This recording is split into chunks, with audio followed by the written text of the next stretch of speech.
صلی اللہ علی محمد صلی اللہ علیہ وسلم۔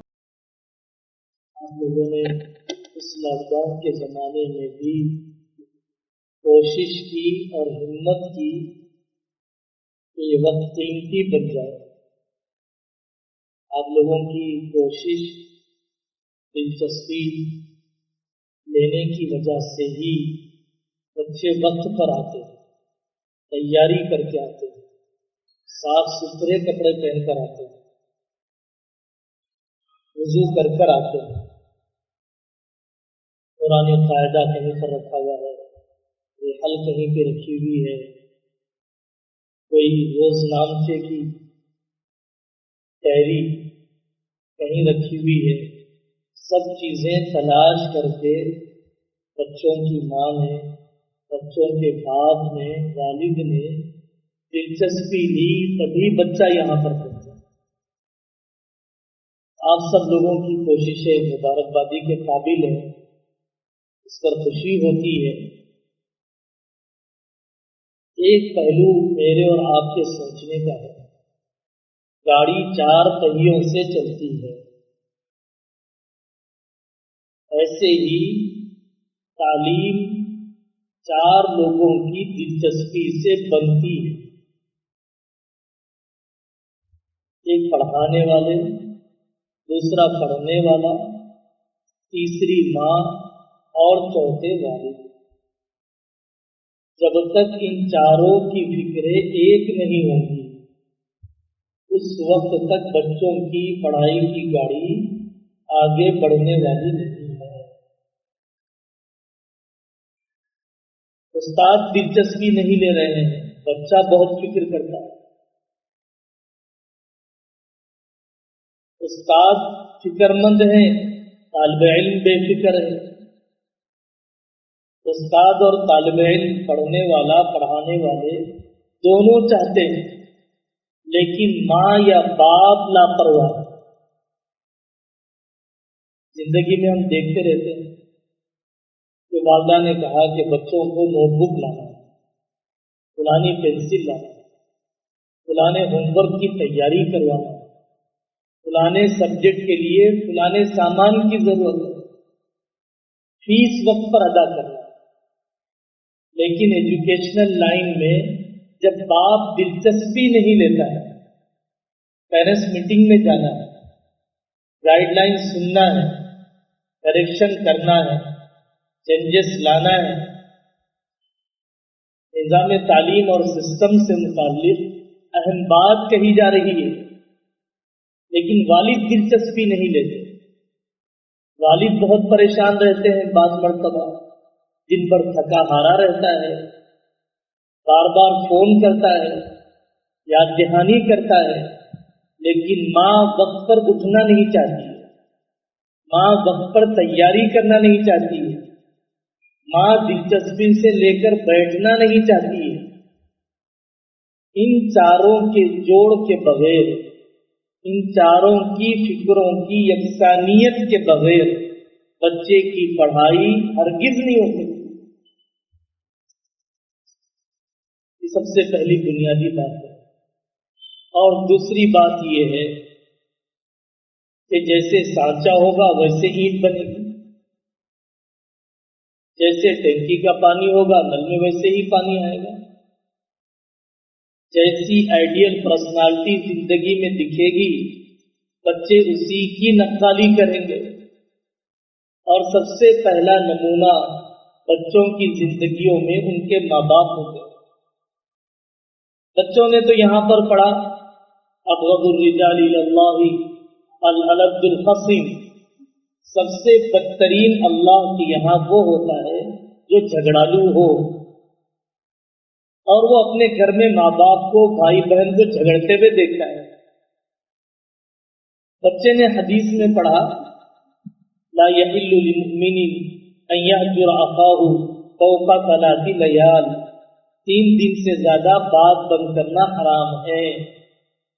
اپنے چچا کو، اپنے تایا کو، اپنی بھابھیوں کو، اپنے والد کو دیکھتا ہے کہ پڑوسی سے بات بند کیے ہوئے ہیں، بلکہ بات بند کرنے کے لیے کہہ رہے ہیں۔ پڑھایا الگ جا رہا ہے، دکھایا الگ جا رہا ہے۔ انسان کی فطرت یہ ہے کہ وہ دکھائی جانے والی چیز پر چلتا ہے، پڑھی جانے والی چیز پر نہیں چلتا۔ بہت بڑا مسئلہ۔ میں کہہ رہا ہوں 5 وقت کی نماز فرض ہے، اور میں ہی 5 وقتہ نماز کا پابند نہیں ہوں۔ اسکول میں واقعہ پیش آیا، ایک بچہ پوری کلاس سے لڑا کرتا تھا۔ بہت بڑے بزرگ اس اسکول میں گئے، لوگوں نے کہا حضرت اس کے لیے دعا کر دیجیے۔ حضرت نے اس سے نزدیک کیا اور یہ کہا بیٹا آپ تو بڑے اچھے لگتے ہو، لوگ آپ کو ستاتے ہیں کیا؟ آپ لڑائی کیوں کرتے ہیں سارے کلاس والوں سے؟ اس بچے نے کہا کہ حضرت آپ یہ بتائیے کہ لڑائی کرنا صرف بچوں کے لیے گناہ ہے یا بڑوں کے لیے بھی گناہ ہے؟ بیٹا گناہ تو دونوں کے لیے ہے۔ آپ مجھ سے تو کہتے ہیں، میرے ماں باپ سے نہیں کہتے۔ میرے ماں باپ کتنا لڑتے ہیں دن بھر، ایسی زبان چلتی ہے ان کی، محلہ پورا گونج جاتا ہے جب ان کی لڑائی ہوتی ہے۔ میری دادی، میری نانی، میرے دادا، میرے نانا، میرے چچا، میرے تایا، جب آوازیں بلند ہوتی ہیں تو محلہ گونج جاتا ہے۔ لڑائی میرے لیے گناہ ہے یا ماں باپ کے لیے بھی گناہ ہے؟ میرے لیے گناہ ہے یا بڑوں کے لیے بھی گناہ ہے؟ ایک مرتبہ ہم ہمارے حضرت شاہ جمال الرحمان صاحب کے پاس بیٹھے ہوئے تھے، تو وہاں لوگوں کی دعوت ہوئی، بڑے لوگوں کی دعوت ہوئی، پیرنٹس کی دعوت ہوئی، بچوں کو پانی پلانے، کھانا کھلانے کے لیے کھڑا کیا گیا۔ کھانا لا کے رکھا گیا، ڈال لیے، کھا لیے۔ بعد میں سے بچوں نے آ کر پوچھا حضرت آپ لوگ کھانے کے آداب سکھاتے ہیں نا ہمیں؟ دینیات میں لکھا ہوا ہے کھانے سے پہلے بسم اللہ پڑھنا، دسترخوان بچھانا، اور کیا کیا جتنی سنتیں ہمیں سکھاتے ہیں اور جتنی سنتوں کا ہمیں پابند بنایا جاتا ہے۔ ہمارے بڑوں کو ابھی آپ نے دسترخوان پر بٹھایا، ہم نے ہی کھانا کھلایا، ہم نے ہی پانی دیا، لیکن ہم نے ان میں سے کسی کو اس پر عمل کرتے ہوئے نہیں دیکھا۔ ہم نے اپنے پیرنٹس کو اس پر عمل کرتے ہوئے نہیں دیکھا ہے۔ نہیں بیٹا، آپ لوگوں کو عادت ڈالنے کے لیے زور سے پڑھنے کو کہا جاتا ہے، سمجھا دیا گیا، بہلا دیا گیا، لیکن واقعی مجھے اور آپ کو ٹٹولنے کی ضرورت ہے۔ دعائیں پڑھائی گئی، گھر میں جب داخل ہو تو یہ دعا پڑھے، اللہم انی اسألک خیر المولج وخیر المخرج، بسم اللہ ولجنا وبسم اللہ خرجنا وعلی اللہ ربنا توکلنا۔ لیکن میں نے تو اپنی ماں کو کبھی پڑھتے نہیں دیکھا، میں نے تو اپنے والد کو کبھی پڑھتے نہیں دیکھا۔ ہم کو سوچنے کی ضرورت ہے کہ میں پڑھا کیا رہا ہوں، دکھا کیا رہا ہوں۔ پڑھایا کچھ نہ جائے لیکن زندگی مثالی اور آئیڈیل بتائی جائے تو گود میں ساری دینیات سیکھ جائے، دینیات سے زیادہ سیکھ جائے گا اگر میری زندگی اور عمل میں وہ چیزیں آ جائیں۔ تیسری بات جو میرے اور آپ کے سوچنے کی ہے، میں بھی اس میں کوتاہی کرتا ہوں اور دیکھا گیا کہ عام لوگوں سے بھی کوتاہی ہوتی ہے، وہ کوتاہی یہ ہے کہ بچہ تو ابھی 4 سال کا ہے، بچہ تو ابھی 7 سال کا ہے، ابھی اللہ کے حکموں کا پابند نہیں بنا ہے۔ پابند تو جب بنے گا جب 15 سال کی عمر ہوگی، پابند تو جب بنے گا جب 13 سال کی عمر ہوگی۔ لیکن میری عمر 38 سال ہو چکی ہے، میری عمر 40 سال ہو چکی ہے، میری عمر 25 سال ہو چکی ہے، میرے اللہ کے حکموں کا مکلف ہوئے، اللہ کے حکموں کا پابند ہوئے، شریعت پوری اپلائی ہو چکی ہے 15 سال کی عمر سے۔ 15 سال کی عمر، آج 25 سال میری عمر ہے، آج 35 سال میری عمر ہے، تو جو دین مجھے 15 سال سے پہلے سیکھنا تھا، آج 20 سال گزر گئے، میں دین سیکھنے سے پیچھے چل رہا ہوں۔ ماں کو سوچنا چاہیے، والد کو سوچنا چاہیے۔ اس لیے ہم لوگوں نے یہ بھی کوشش کی، مسجد میں عشاء کے بعد بڑوں کا مکتب بھی چلتا ہے اور مسجد میں مدرسہ نور البنات میں بڑی خواتین کے لیے بھی پڑھائی کا انتظام کروایا جاتا ہے. بڑی خواتین بھی وہاں پر آ کر پڑھتی ہیں. بہت خوشی ہوئی. ایک جگہ کی کاروباری دوستوں نے سنایا کالج کی لڑکیاں بھی پڑھتی ہیں, 63 سال کی بڑھیا بھی پڑھتی ہیں. کچھ ہی دن پہلے ایک مکتب کی مدرسے کی کارگزاری آئی. 63 سال کی عمر میں بڑی بی نے آ کے ایڈمیشن لیا. مبارکبادی کے قابل ہے. نقل کی جانی چاہیے, تحسین کی جانی چاہیے, تقلید کی جانی چاہیے. ایسے مثالوں کی ضرورت ہے. چبوتروں پر بیٹھے ہوئے, محفلیں سجائے ہوئے, فون کا استعمال, ساری دنیا کے ٹکڑے, غیروں کے تذکرے, کس کس پر آنسو بہاتے ہوئے کتنے گھنٹے بیت رہے ہیں. لیکن میری بیوی کو اور مجھے قرآن کے سیکھنے کی فکر بھی تو ہونی چاہیے. اس شریعت کے سیکھنے کی فکر ہونی چاہیے جو شریعت اور دین میں اپنے بچوں کو سکھلانا چاہتا ہے. یہ فکر کی بات ہے کہ جو چیز مجھے 15 سال سے پہلے سیکھنا چاہیے تھا, آج 25 سال ہو گئے میں نہیں سیکھ سکا. آج 35 سال 20 سال ہو گئے میں نہیں سیکھ سکا. لیکن موقع ہے, کیونکہ سانس ہے تو چانس ہے. سانس ہے تو مجھے بھی سیکھنا شروع کر دینا. یہ دینیات جو بچہ پڑھ رہا ہے مجھے بھی سیکھنا شروع کر دینا. جو قرآن تجوید سے بچہ پڑھ رہا ہے مجھے بھی سیکھنا شروع کر دینا. وقت میں اللہ برکت دے دیں گے. نیت کرنے پر اللہ وقت میں برکت دے دیں گے. نیت کرنے پر اللہ تعالیٰ صلاحیت میں برکت دے دیں گے. اور آخری بات ہمیں غور کرنے کی یہ ہے کہ میری دوا تو مجھے ہی کھانا پڑے گا. ایسا تو نہیں کہ بچہ میری دوا کھا لے تو مجھے صحت مل جائے. قرآن کا سیکھنا میرے اوپر فرض ہے. قرآن کا حق ادا کرنا میرے اوپر فرض ہے. اگر میں قرآن کا حق ادا نہیں کروں گا, اس کے الفاظ نہیں سیکھوں گا, معنی نہیں سمجھوں گا, اس کی طرف دعوت نہیں دوں گا, تو پھر اللہ تعالیٰ کے یہاں قرآن میرے خلاف کھڑے ہو جائے گا. نبی یہ کہیں گے, قرآن کہتا ہے کہ اے اللہ, یہ وہ لوگ ہیں کہ جنہوں نے قرآن کو کنارے کر دیا. قرآن میرے خلاف حجت بن جائے گا. تو میرے بیٹے کے پڑھنے کی وجہ سے میری جان چھوڑنے والی نہیں ہے, کیونکہ میری دوا تو مجھے ہی کھانا پڑتا ہے.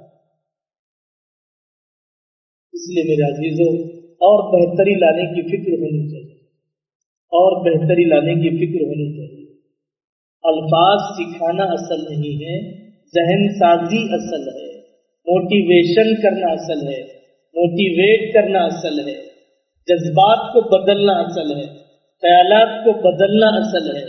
آئندہ کا زمانہ زبردست فتنوں کا آنے والا ہے. ایجوکیشن پالیسی پاس ہو چکی ہے. جٹو لگائے جائیں گے, دھوتی پہنائی جائے گی, غیروں کے طریقے پڑھائے جائیں گے, آشرموں میں رکھا جائے گا. ایجوکیشن پالیسی بن چکی ہے. سنسکرت تھوپی جائے گی. رامائن اور بھاگوت گیتا کی تاریخ کو پڑھنا ہی پڑے گا. اگر ہم نے اپنی نسلوں کو علماء سے جوڑنے, اپنی تاریخ سے جوڑنے اور مدرسوں سے جوڑنے, مکتب سے مضبوط کرنے اور دشمنوں کی سازشوں کو جاننے کی کوشش نہیں کی, تو ہماری اولاد مسلمان گود میں پیدا ہو کر بھی یقیناً ہندو بن جائے گی. ہماری اولاد مسلمان گود میں پیدا ہو کر بھی وہ مورتی پوجا کرنے والی بن جائے گی. اگر ہم نے سورہ یاسین نہیں سنایا, فجر کی نماز نہیں پڑھایا, اسے وندے ماترم روزانہ پڑھانے کا قانون پاس ہو چکا ہے, جس وندے ماترم میں وہ یہ کہتا ہے یہ زمین, یہ دھرتی میرا خدا ہے. اس کفریہ بکنے کے ساتھ اور ان کفریہ کلمات کے ساتھ جب بچوں کی صبح ہوگی اور 6 گھنٹے وہ ایسی دیو مالائی کہانیاں, بے حقیقت تاریخیں اور ہندو میتھولوجی پڑھانے والی ذہنیت جب اس کو تھوپ دی جائے گی, تب بتائیے میری نسل اب مسلمان کیسے باقی ہے؟ انسان بننا, ولی بننا پکا مسلمان بننا، دین کا داعی بننا، مخالف ماحول میں جمنا، یہ تو بہت دور کی بات ہے۔ ہم سب کو بڑی بڑی قربانیوں کی ضرورت ہے اپنی نسلوں کو۔ یہ تو غم ہے دکان نہ کھلے تو فکر ہوتی ہے، آج دکان نہیں کھلا ایسا، دکان نہیں کھلا، فلانے فنکشن میں نہیں جا سکا۔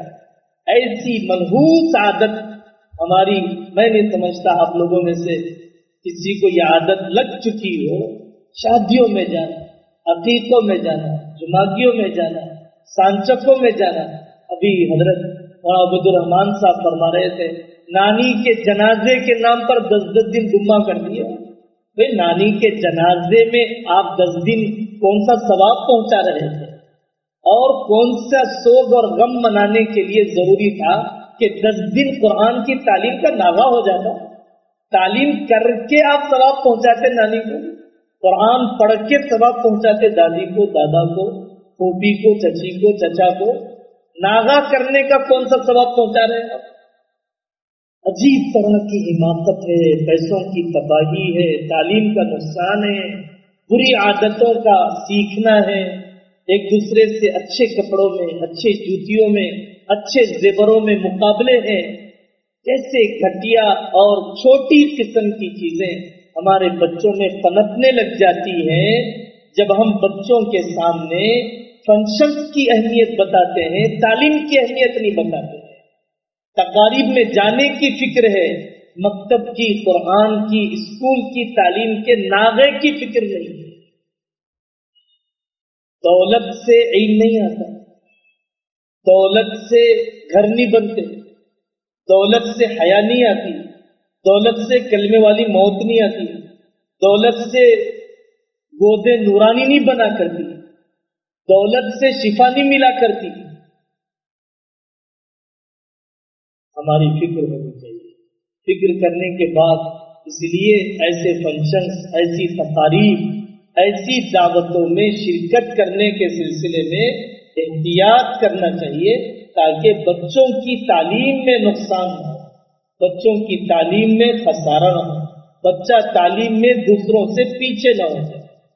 دوسری قوموں کو تو دیکھیے، ہندو عورتیں ہمارے محلے میں ہم فجر کو جاتے ہیں، اس سے پہلے چھنکا ہو چکا ہے، صحن صاف ہو چکا ہے۔ آپ دیکھیے ہندو لوگوں کی شادیاں دن میں ہوتی ہیں، رات میں کرنے والے کتنے ہیں، چھٹیوں میں ہوتی ہیں، ورکنگ ڈیز میں نہیں ہوتی ہیں۔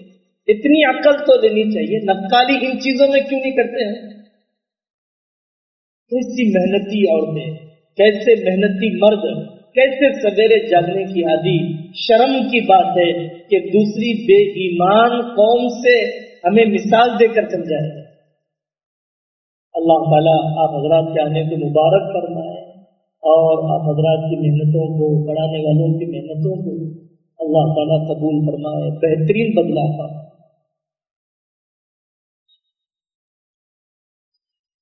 اللهم صل على محمد النبي الأمي وعلى آله وسلم تسليما۔ اے اللہ معاف فرما دیجیے، زندگیوں کو بدل دیجیے، ہماری تربیت کر دیجیے، ہمارے بچوں کی تربیت کر دیجیے، شریعت و سنت کا پابند بنا دیجیے، صلاحیتوں کو ضائع کرنے سے حفاظت کرنا، نفس و شیطان اور ظالم رواج کے حوالے میں حوصلہ دے دیجیے، ہمت دے دیجیے، حکمت دے دیجیے، دعا دے دیجیے، دردمند دل دے دیجیے، تڑپنے پھڑکنے والی روح دے دیجیے، عافیت کی روزی دے دیجیے، آنکھوں کی ٹھنڈک بنا دیجیے، ہماری اولاد ماں باپ کے سائے کو دیر تک قائم کیجیے، عافیت دے دیجیے، صحت دے دیجیے، دین دے دیجیے، آپ کے نیک بندوں کی صحبت دے دیجیے، حلال لقمہ عطا فرمائیے، وطن کی روزی دے دیجیے، قرضوں کو ادا کر دیجیے، مناسب جوڑے مقدر کر دیجیے، بیماروں کو شفا عطا فرمائیے۔ اے اللہ اسلام پر جینا، ایمان پر مرنا ہم سب کے لیے آسان کر دیجیے۔ صلی اللہ تعالی علی محمد وعلی آلہ واصحابہ اجمعین، الحمد للہ۔